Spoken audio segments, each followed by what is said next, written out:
back, 97.3 KIRO FM, the remote edition of the Dori Monson Show. All right, we're with Craig Anderson. We're out by his car here that got 113 miles per gallon last weekend, or on Saturday, just going from the Canadian border.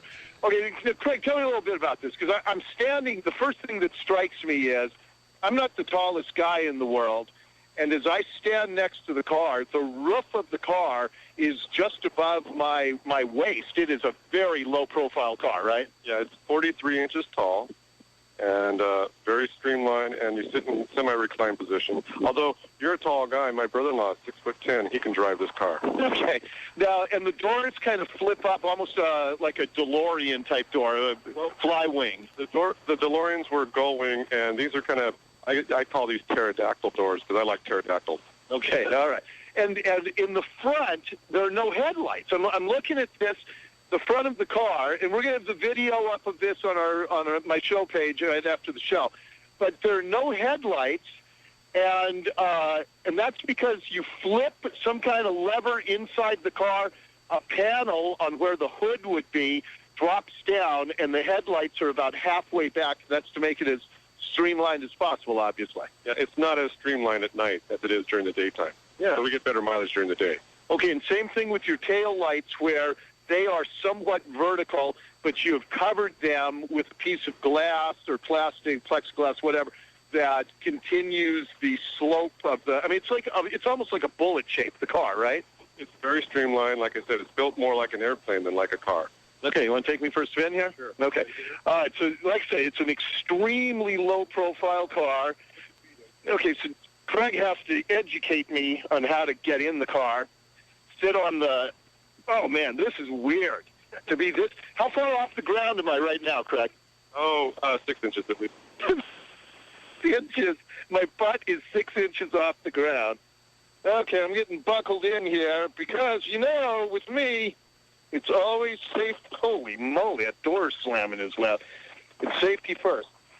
Okay, so now I'm really reclined in this too. I guess that's because the car's so low profile, but I feel like I'm leaning back at about 45 degrees sitting in this seat.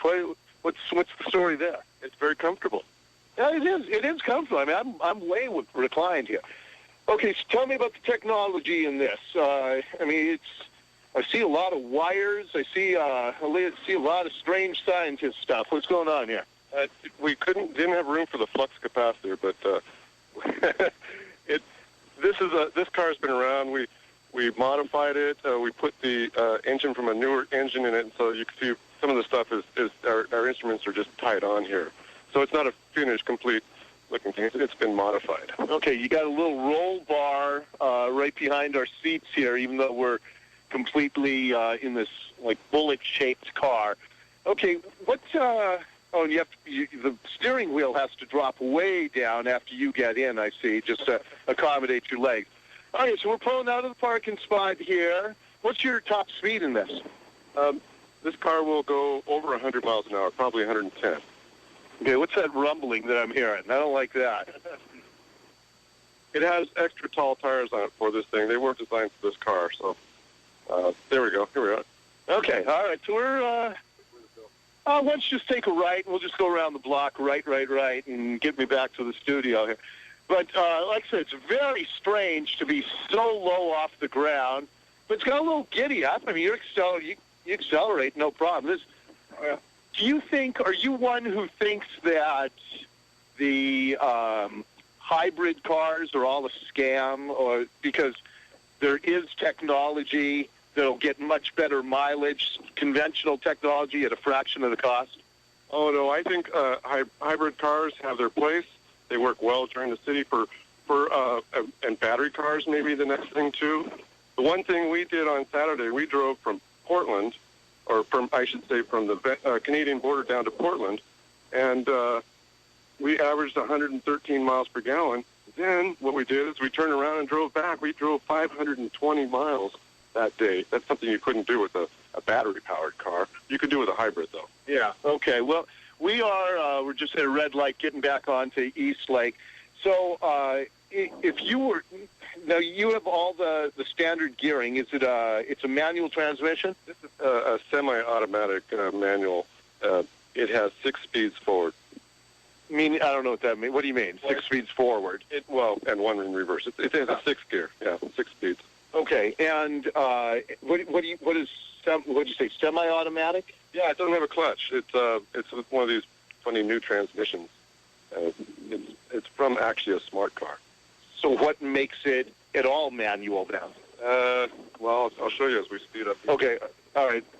He's going. It drives like a normal car. Do you still have to shift gears though with your gear shift? Automatically or not? Oh, so you can do it automatically or not, Craig said.